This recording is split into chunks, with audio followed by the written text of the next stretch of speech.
So welcome to our presentation. Today it's about behavior modification, turning your unhealthy behaviors into healthier ones. Who am I? As Coach Brian, I've been in the fitness industry for over 20 years. It all started teaching group exercise back in 2001. I got an exercise degree from there. I was a personal trainer for 15 plus years. I've owned gyms for about 5 years, and I've been doing remote nutrition, health, life coaching in a sense for the last 7 to 8. So I've had thousands of conversations, and it all boils down to behavior modification. So this is right in my wheelhouse to make sure that we create a lifestyle that's worth living, that you're excited about, that keeps you engaged in doing the consistent everyday life behaviors that you absolutely need to do to be able to create the successful body, energy, look, feel that you're going for. Consistency over time, something I always say to my clients, and as soon as we get that consistency, then we start to make real progress. So today's agenda, what is behavior modification? Know your ABCs. We'll talk about what those are. Part 3 is going to be about forming habits. And then last, how to identify and alter unhealthy habits for yourself. So where does the rubber meet the road in getting actual change to happen and not falling back into old behavior, lifestyle situations? So part 1, we're going to go over behavior modification. What is it and how does this affect you as a person? So as defined, behavior modification is a demonstrated behavior change techniques that increase or decreases the frequency of certain actions.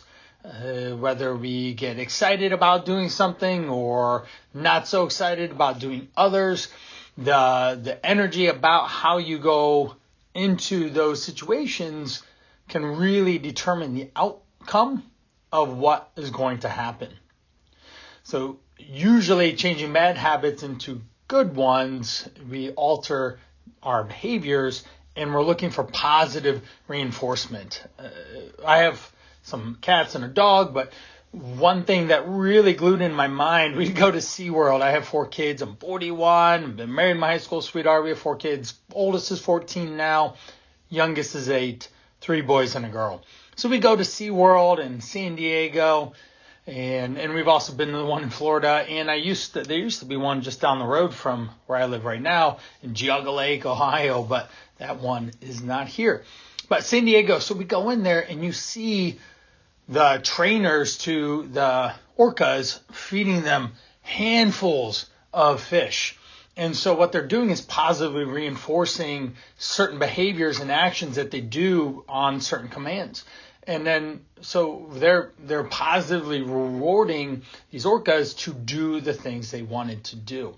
And we're not much different. If we can get rewarded with new clothes, going out to eat, even bonuses and such, these help positively influence and reinforce good behavior. If you've done really well at work and you've been getting compliments on it, people are notified or they're pointing your activities out at work, then it would make sense that when it comes time for job review, you're going to get a good one and you're going to be positively reinforced with those behaviors and actions with increased pay. So who doesn't want something like that? So know your ABCs. What are the ABCs? So for behavior modification, there are directives, the antecedent, then we have behavior, and then we have consequences. And these can motivate you or they can also not.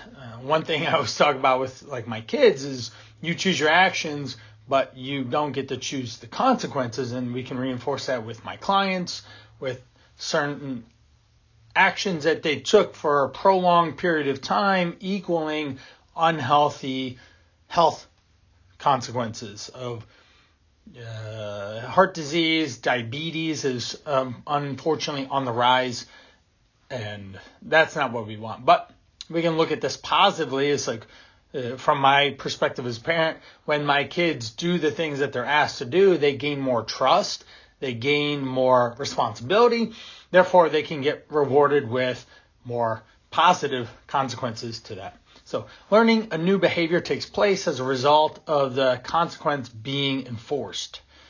And that's really important too, as coming from a parent, you have to be willing to follow through on the activities or whatever is going to happen as a result of the action, whether it's positive or negative. Positive, we're going to go to the mall, the shopping mall, or shop on Amazon, and we're going to get some new clothes, like for our kids, for doing a positive on their grades.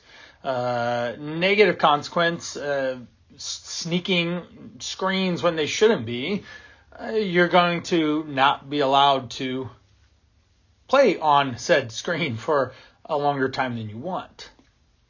So, antecedent. So the action, the event, circumstance that leads up to the initial behavior. So this is the things that are pre-framing the actual event, a trigger or the situation before the event is happening. Just what happened before this. I reset my Wi-Fi. I made sure that the PowerPoint was loading and functioning. I actually also reset my computer. I made sure that there are no cats in my room. I had set the room up to have a dark background so my face pops on this Zoom meeting here. I went to the bathroom. I dressed up. I did my hair to look presentable. I listened to some fun, engaging music to give me energy. So all of these things were in front of the delivery of this conversation with you all to make sure that I showed up in the most effective, positive, and let's say leadership role that I could to positively influence your behavior. I couldn't come in here, say having, wrestled the dog around the yard because he wouldn't come in the house, getting an argument with someone, or just be late, right? Think that I had time to go run an errand before this. So those were things that would lead to a poor outcome here. So another example that we give here is a fast approaching deadline. Now, as humans, we give ourselves as much time as is allotted to do a certain project to get the outcome produced. Let's go back to the school days. Going back then, you had a book report due in 2 weeks. Well, in typical human behavior, it's going to take you 2 weeks to complete that said book report. Usually you're going to do it the night before, 2 days before, because now the pressure is on and then you have to get it done. Whereas if you had been notified, you could do a little bit every day and it really wouldn't take a lot of time or a lot of pressure or cause a lot of stress to complete it in an organized fashion.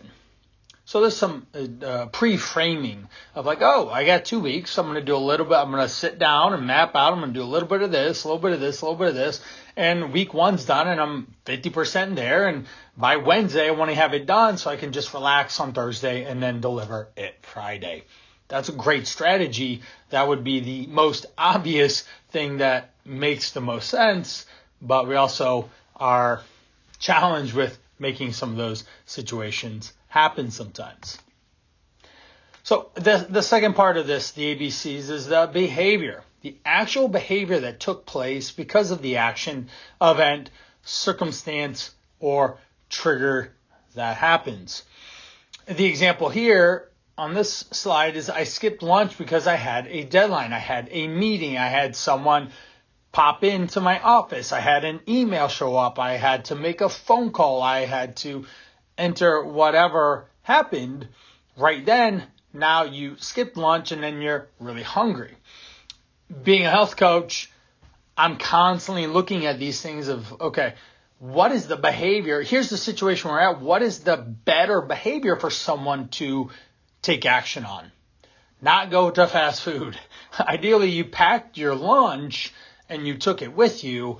Therefore, you already have food available to eat. Then you can eat it. It's just a little, like a half hour, hour and a half later, ideally, and not 3 hours later, because then you're really hungry and you're way more likely to behave in a manner that doesn't give you the outcome that you want, especially if you're considerate about your health. You're going to DoorDash, you're going to eat whatever candy jar is around you. There's ways that you're going to have that impacted in your life, not in the best way there.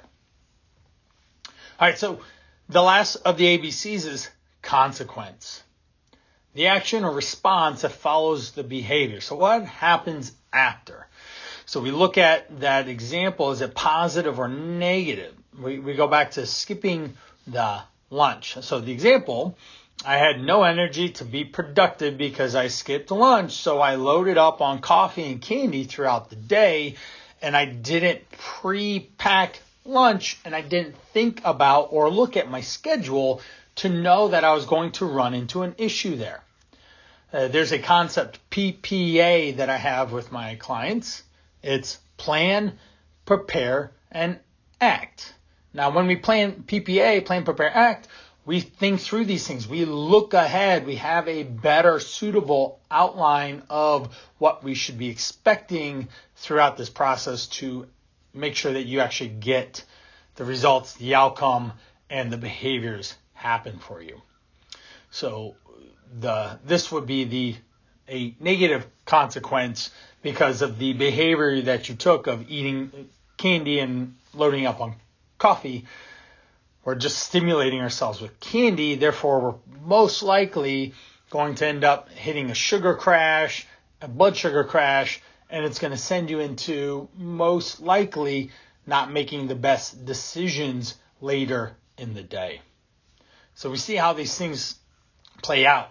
Whereas on the flip side of the coin, we'll always look to the opposite, is when we look at the schedule beforehand. We have food available. Whether the day went exactly how you wanted it or not, you had a plan A, you had a plan B, and you were able to execute on that regardless of what wrenches got thrown in your schedule. Now, I work from home, so that in and of itself makes it a little bit easier to manage my food. If I worked in an office, I would definitely be packing my food and have already made the decision around what I'm going to eat to make sure that I'm getting the healthiest food option available that furthers my goal of weight maintenance and good energy for myself.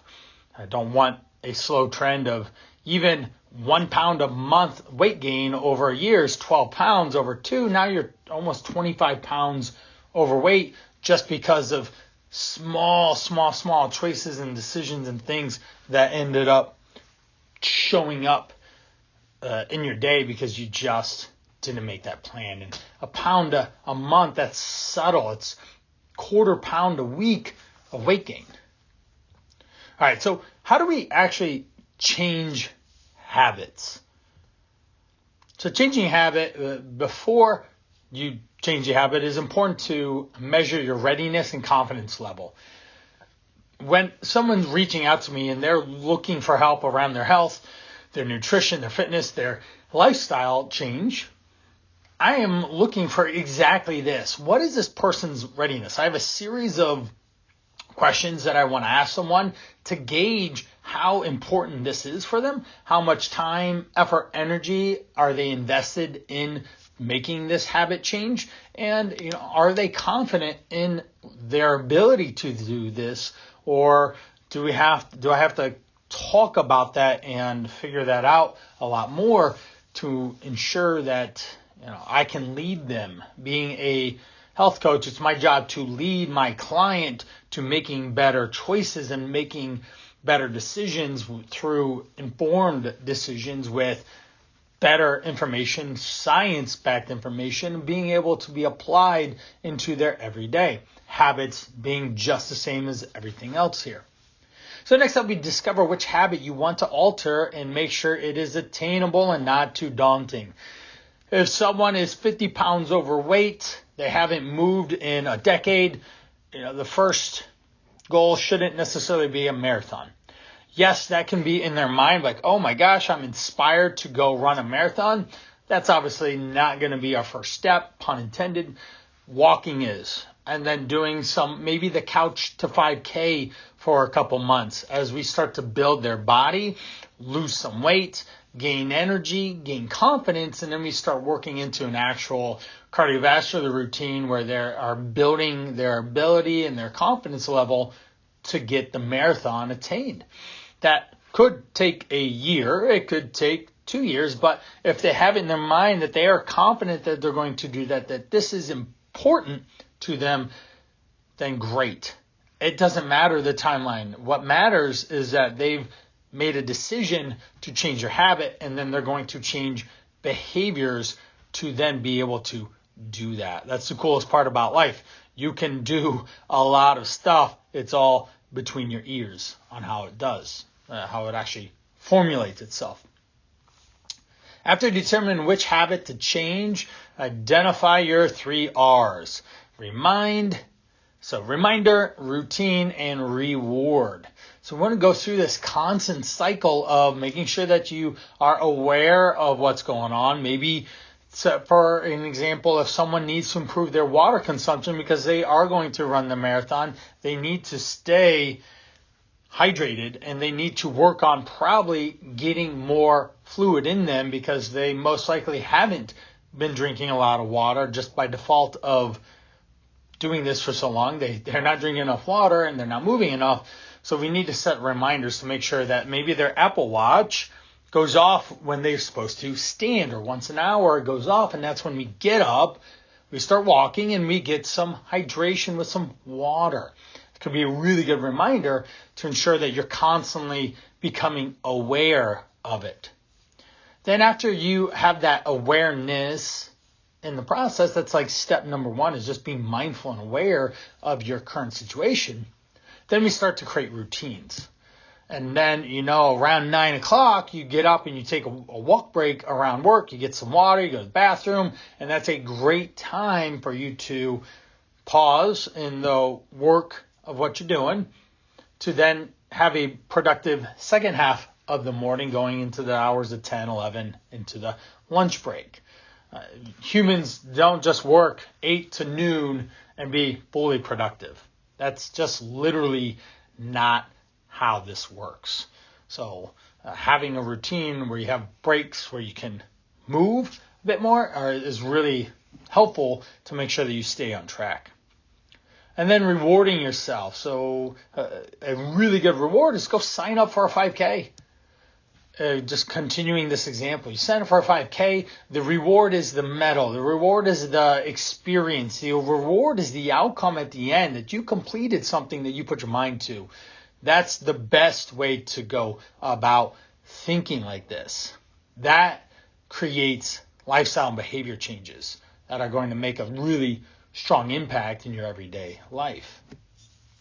So we have those 3 R's, we have routine, we have reminder, routine, and reward. These all are things that constantly loop around. And sometimes you're doing really well in your routine, but something could throw you off. You need a reminder to get back on.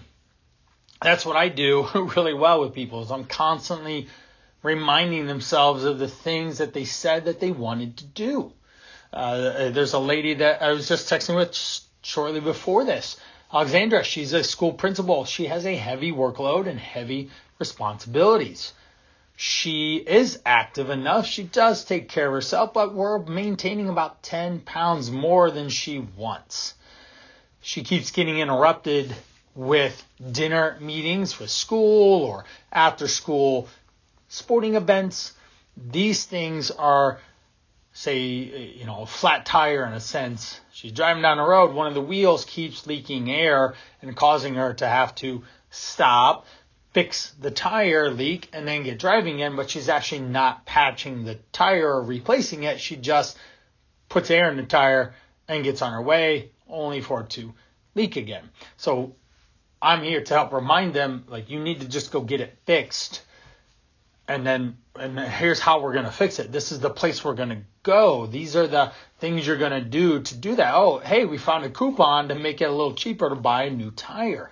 Those are all productive ways to make sure that you're aware and you're building this back in. So you get back into routine quickly. And the reward, again, if we go through this, life is a journey, not a destination, right? The destination is what it is for all of us. But the journey is the experience that we get to go on, and we want it to be the most positive, most exciting, and energizing, impactful way for it. So 3 R's. Here's a habit of eating junk food while watching TV. So I gave you one. Here's another one.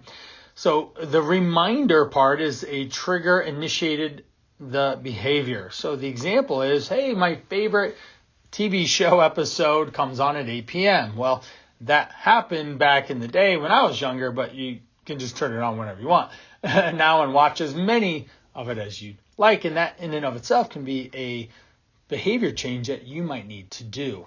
Netflix and chill is appropriate for a certain amount of time, a certain time throughout the week per se, but it shouldn't be the lifelong style that you live day in and day out. That's ultimately unproductive for you. Next up, so this triggering of like, oh, it's 8 o'clock. We need to get ready to go sit down and watch our TV show together. Great. Wonderful to spend time together. What happens, though, is that the routine, that your old routine is, oh, what is that behavior action that you're going to do? You might go to the kitchen to gather snacks, and then all of a sudden you just put 200 to 500 calories in your lap, and you mindlessly eat those. So that ends up being a trigger of where the antecedent is where the show's about to come on. You go gather food. The behavior is you're sitting and watching, and then the consequence is slow weight gain because you've had way too many calories. It's got nothing to do that you ate after 8 p.m. It has everything to do that you ate too many calories in that day. Not the waking hours, but in the 24 hours of time, or even across a 7-day time frame. Think of energy balance. It's a real thing. It's not just across one day, but across a week. And if you lost 1 or 2 pounds a week and your goal was to lose weight, that means you're in a calorie deficit and you're managing those calories really well. But this act of gathering snacks, eating them as you watch TV, that isn't the best behavior because it's surrounding, especially if your goal is weight loss, then you are inadvertently putting calories in your mouth that most likely aren't the best choices for you. So the reward is the benefit from the behavior or action. And getting to eat a snack while watching TV is that reward. So you most certainly can do this. I eat after 8 o'clock all the time. I usually eat 9, 10 o'clock at night, often, pretty much every day. What that does for me is it just completes my day. It fits in, it's enjoyable, and I have no problems with it. So we go back to that review, reminder, and the routine. So eating junk food while watching TV, determine what the trigger is of your habit. So the trigger in this situation was living room, 8 p.m., you're bored, there may or may not be some other people. Immediately preceding the action is your favorite TV show comes on. And so then that sets up this circle of just eating calories that you don't want. So how do we step back from here? Well, let's write it down. If you can get it out of your brain and out of your body and onto paper, you can then see what some of your habits, your behaviors, your patterns are. As you write those things down, it starts to evolve and you say, oh, I am looking at this from a different viewpoint, and I'm able to then think about it differently. You might determine that a certain event, like watching TV at night, causes you to snack. Therefore, that's the cue at which you recognize that the habits might need to be shifted to create a new one. it's okay to watch the TV show at night, but you then instead go warm up a cup of tea. That might be a much better approach for you to not consume calories at that time. So you can always list out a number of different types of rewards to enjoy. Tea tastes all sorts of different flavors. It's wonderful to have, and it can give you that enjoyable taste without having sugar in it or having just the junk food situation that you might be in. Now, make a plan. After examining your routine, we are determining your trigger. We're creating a reward. You can figure out which actions need to be changed in order to form a new habit. Okay, so we want to write it down, make a plan, and have some options that make better sense for you to elicit in that situation so you have a better outcome and build that habit, the routine, back into it. It may take some time, lots of tries. It's okay. We're just going to, good thing your mother didn't give up. Your parents didn't give up on you when you were trying to walk. So you were able to get on your 2 feet and maintain balance and start walking. Same thing with when you tried to get on a bike. And same thing when you started driving. So there's all these points in life where we're trying to get forward momentum and progress, and it takes us a little bit of time to figure that out. Some people are really good at it. They can quickly adapt and boom, boom, boom, boom, boom, boom, boom. Others might need a little bit more time for that shift to happen. But we constantly want to reinforce the positive nature of the shift so that you can actually break that cycle and manage the triggers on the front end. Another one is office birthday party. Well, Susan or John or whoever is showing up and their birthday's this week. Well, the trigger is on the company calendar, there's a birthday party. Then that triggers someone getting a cake or some food gets brought in. These are the behaviors, and we sing to the person and we celebrate them as being a coworker and someone that you want to just have a good relationship with. That does or doesn't mean that you need to eat the cake, or doesn't mean that you even need to get a cake in the first place. You can get other things to celebrate someone's birthday or something to make it more enjoyable for them. What would be really cool is if on everyone's birthday that you could take this to your boss. Is on everyone's birthday, someone comes in with a chair massage and everyone gets a 15-minute chair massage. That'd be way more interesting and exciting to me than a birthday cake. So it'd be a little more expensive, but the ROI on your excitement around someone's birthday and being able to celebrate that and getting a positive reward of feeling better and more relaxed, that would be pretty cool. I'd go for that. All right, so number 4 is how do we actually identify and alter unhealthy habits? Skipping meals, although it may think that is a good idea, this could cause some harm. It can cause the body to go into starvation mode in a sense and increase your fat storage. Basically what that means is that you get starving, you get too hungry, and then you overeat later. There are things of your metabolism being adaptive. If you're constantly skipping meals and you're eating less calories, you can obviously lose weight, but we can also cause the metabolism to slow down as well. You may overeat at your next meal as an example. So even though you're, quote, intermittent fasting, you're still over-consuming in the day because you show up to that window of time that you're supposed to have food, eating too much calories. Blood sugar will drop too, causing you to reach for caffeine or sugar instead as a quick hit to be able to fix that situation right now, as opposed to eating something healthy. So skipping meals can definitely cause, say, that leaky air in the tire situation of you not actually fixing the situation from the get-go. The idea is have a planned meal, therefore you can have it with you and then enjoy it without it causing harm. So the modifications, making your meals a priority, setting reminders on your calendar, setting a time on your calendar that you actually stop to eat. We eat smaller meals throughout the day so that they don't take as much time as larger ones do. We can prep our meals beforehand, keep grab-and-go options in your bag and car that are, quote, healthy. Your office could get fruits, not fruit snacks, but fruits as snacks as well. It could just have better equipped with, quote, healthier food.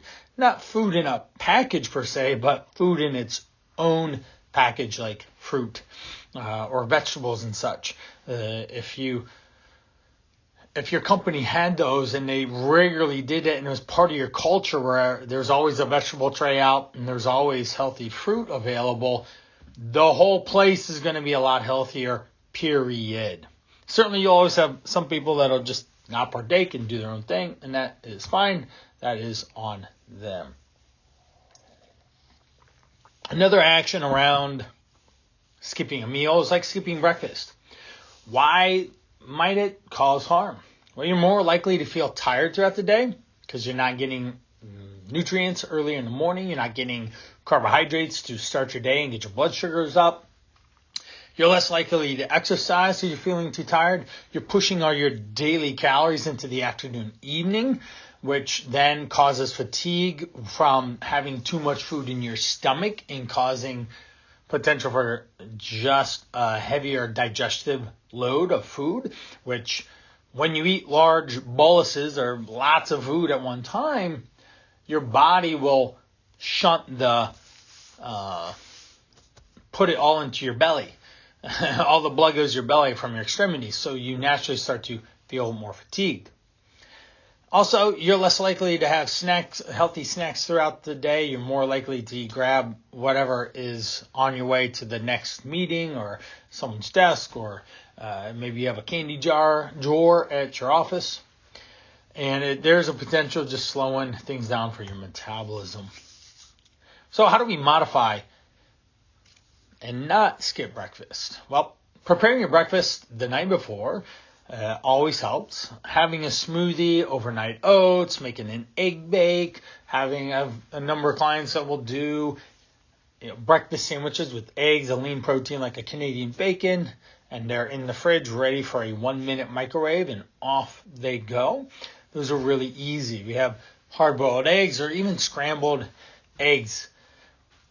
Yes, it does take time to scramble some eggs, but it really doesn't take that much time to scramble eggs. 2 minutes, 3 minutes, and they are good. We're not talking about making a full-blown omelet and you're chopping and slicing and dicing and getting this thing to be the perfect, ideal omelet. We're just going to do over easy or a fried egg or scramble. You could even just have whole vegetables or fruit on the side and eat those separately, thereby saving a lot of time. We could also just prep the food or buy it already prepped to make it easy to just put in your mouth. Also, having storage containers that are appropriately sized for the right portions, so maybe doing a parfait with some Greek yogurt and some berries and maybe flaxseed chia seed could be a really good idea. Another example here is dining out. Why might this cause harm? So obviously this is something that people go out. There's larger portions. They're generally serving carbs, fats, sugar, sodium in their food. They generally are less healthy than home-cooked meals because they contain a lot of added ingredients and calories, say sauce, dips, oils, fats. Those things cause problems. Eating out is actually expensive. Everyone's like, oh, it's so expensive to eat healthy. Well, it's more expensive to DoorDash what you think is healthy food at a restaurant, but it has been cooked in oil and there's a lot of extra calories you weren't planning on. That's a reality. Okay? So, what are some modifications for dining out? Well, we plan out your meal and look at the menu before heading over to that restaurant. We choose the restaurant that you can if possible. I always ask clients, how much control do you have on the front end of that choice? I am not one to say you should avoid your activity there, but we need to make sure going out and being social, but you need to make sure that you at least look at a menu of the place that you are going to go to then make sure you can enjoy that meal. We're making substitutions to your dish, like adding a vegetable as a side instead of French fries, doing a protein double veggie option. Always makes a lot of sense. Use leftovers as lunch for the next day if the portion size seems too large. At the very least, if you just eat half of whatever they give you, 90% of the time it's going to be about 500 calories or so, 500-600 calories guesstimated. Most restaurants are going to serve you 1,000, 1,200 plus calories on a plate. Thereby, you can always manage it. Or you just eat off the skinny meal menu, and that ends up making it, you can see the calories in the meal there, and that is a good idea for you. So, candy, what's the harm here? Overconsumption of sugar can lead to chronic illness and disease. We know this from the past, 40, 50 years or so. There's a lot of issues that are happening in our society around sugar or excessive oil consumption, and it's adding a lot to the body in terms of body weight and other disease-like states. It can increase your blood sugar, cause a crash, and therefore even create cravings of more sweets. I always say sugar begets more sugar. So you're just that much more likely to want to overconsume if you are not paying attention to how much you're actually eating. And the small little pieces of chocolate multiply, not add. So you had one piece and next thing you had 3 or 4 and now you have 200 calories or something. That's the danger in this. Now some of the modifications around candy is one, just eat less. Just eat one. Have it as part of your day. If you have 80 to 90% quote healthy or clean or on point, you still have room for 100 to 200 calories in a day to have a little more fun with. So you could get away with that. Now, other things is listening to your hunger cues. Are you stressed? Are you bored? Are you dehydrated? What is going on with your body that's causing you to want to eat sugar and carbohydrates? Oftentimes, it's those type of situations. It's not that your body is actually craving anything. It's you are mentally looking for a stress relief to, say, release the pressure of that situation that you're experiencing. Don't be afraid to consume a piece of candy in moderation. Like I said, you have some room in the day to have a little, quote, fun calories and enjoy that, and that be your outlet. And it's always about having the experience of it. You don't need a whole chocolate bar to enjoy the experience of having chocolate. So you could have that in one really good piece. Example, maybe you're a Hershey Kiss person, or maybe you're a Ghirardelli Square. Hershey Kiss has about 25-30 calories in it.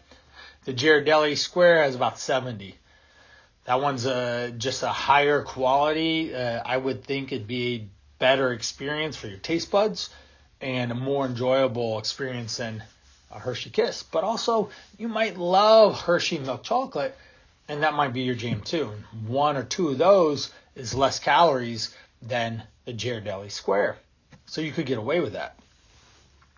Replace candy jar with mints, fruit, trail mix. Fill your nuts, seeds, and dried fruit in there. We just do be careful with nuts and seeds and fruit. Dried fruit, they are calorie dense. You always need to practice portion control around that. So overworking is another example here. why it might cause harm. Well, if you just work, I already addressed this earlier, you are going to burn out, whether it's in that day or in that week or in that month, and then you're going to choose not the best decisions because of the situation that you are in. Okay, so taking regular breaks from just sitting and focus on a screen is really important. Having walk breaks built into your day, maybe having an easy, convenient lunch so that you could go walk and move during the lunch break. That would be a really good idea.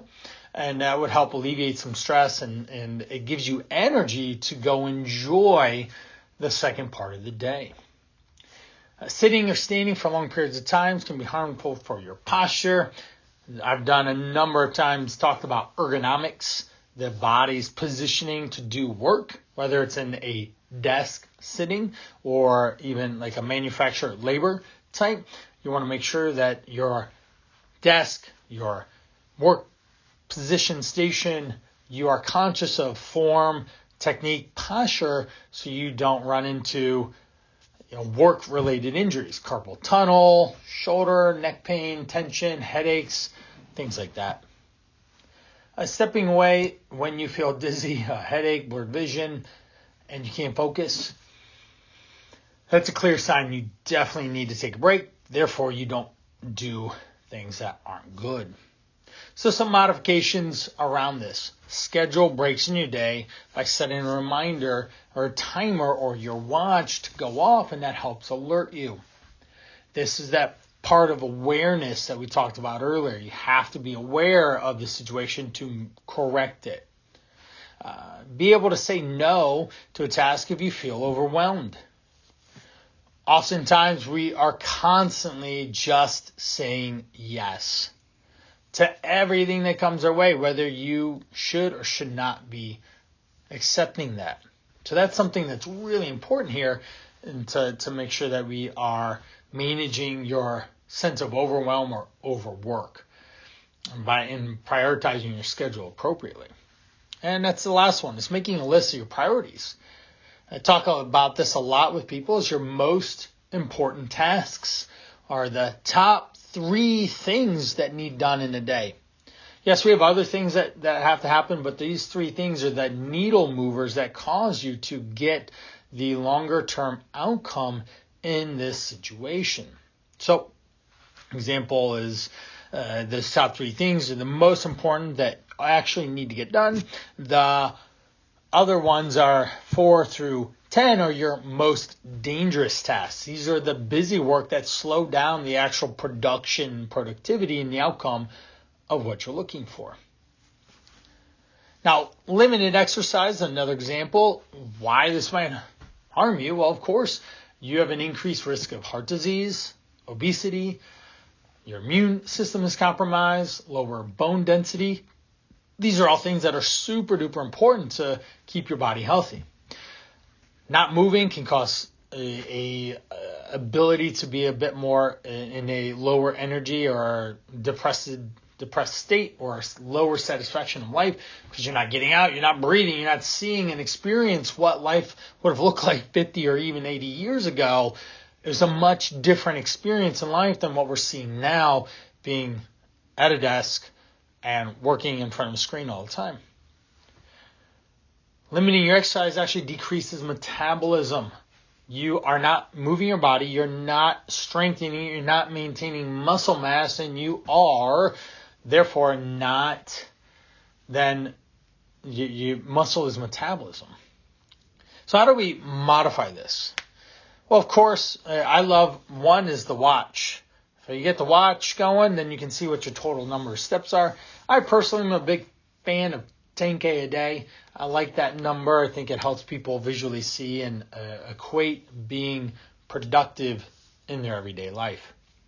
But certainly things like parking farther away, to the grocery store or work, or taking the stairs, cleaning the house, actively being busy. Sometimes housework is busy work, but it isn't movement. That's an important thing. So you could be busy for 45 minutes folding clothes. That doesn't mean that you moved a lot. unfortunately. But those are something that just has to get done regardless. Find different types of movement that you really enjoy, either sport, activity, or dance, or being an outdoor recreational thing, or something that gets the body moving. And always try to get it spread out throughout the day. It doesn't have to be in one chunk of time. Oftentimes, that's a big way for people to break through the movement and get more steps in, is realizing, if I just move some here, some here, some here, I don't have to move an hour and a half after work when I want to do other things, whether I like walking or not. All right, so water is another example here. Why might it cause harm?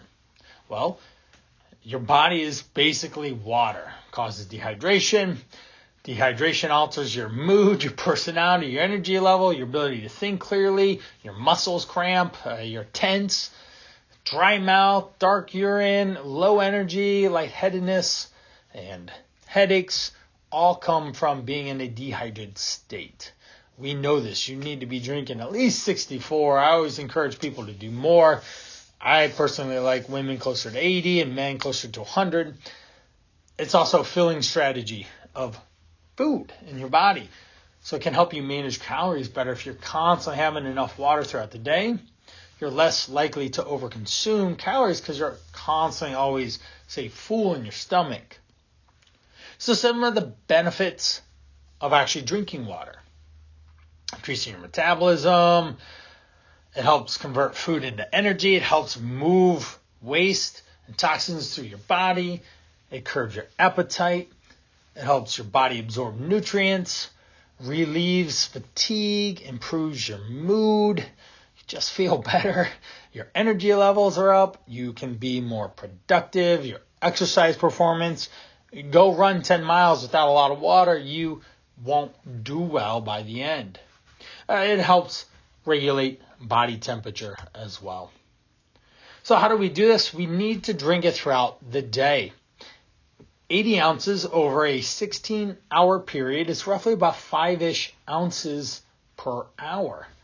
That's enough that you could just take a sip and move on and not end up in the bathroom the whole time. What happens, though, is people they go too long without food, they go too long without water, and then they overconsume at one time, and therefore they have to go to the bathroom really bad. Making sure that you carry a water bottle around. I don't have mine with me, but I do have a giant, large container of fluid here. I got some coffee going on.